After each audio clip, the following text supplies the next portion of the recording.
రోజు పొన్నలూరు మండలంలో గ్రీవెన్స్కి హాజరవడం జరిగింది.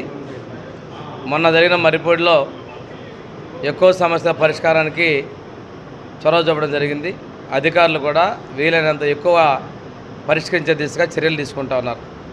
ఈరోజు ఆర్డీఓ గారు చెప్తూ దాదాపు 50 జాయింట్ కలెక్టర్ గారికి ప్రపోజల్స్ పెడుతున్నాం, ప్రత్యేకంగా మాట్లాడి క్లియర్ చేస్తూ ఉన్నారు.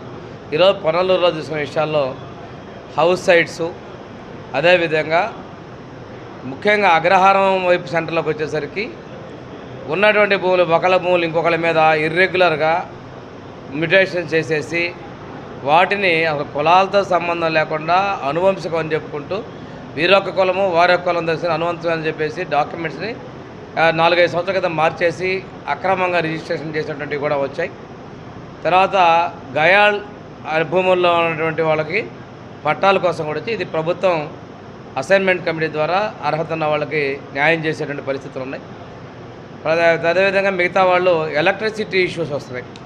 Electricity cable replacement, poles, transformer replacement కూడా వచ్చాయి. ఎక్కువగా పంచాయతీరాజ్ సంబంధించి డ్రైన్స్ నిర్మాణం కోసం కూడా పిలిచే మనకి రిప్రజెంటేషన్స్ వచ్చాయి.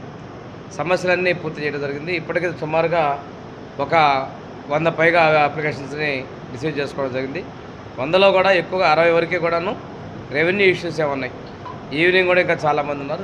మ్యాక్సిమం అందరి యొక్క రిప్రజెంటేటివ్ తీసుకొని సాధ్యమైనంత వరకు పరిష్కారం చూపే విధంగా ఉన్నటువంటి ఆర్డీఓ గారు మిగిలినటువంటి మండల స్థాయి అధికారుల సమక్షంలో చర్యలు తీసుకోవడం, అవసరమైతే జిల్లా స్థాయి లేదనుకుంటే రాష్ట్ర స్థాయిలో కూడా ఫాలోఅప్ చేసి లబ్ధిదారులకు న్యాయం చేసే విధంగా చర్యలు తీసుకుంటాం. ముఖ్యమంత్రి గారు అయితే ఈ ప్రజా సమస్యల పరిష్కారానికి ప్రత్యేక చొరవ తీసుకున్నారు. వారు పేదల సేవలో ప్రభుత్వం ఉండాలనేది వారి ఆలోచన. అదేవిధంగా ప్రజలకి సౌకర్యవంతంగా వాళ్ళకి సమస్యలు లేకుండా ఉండాలని ముఖ్యమంత్రి గారి కోరిక.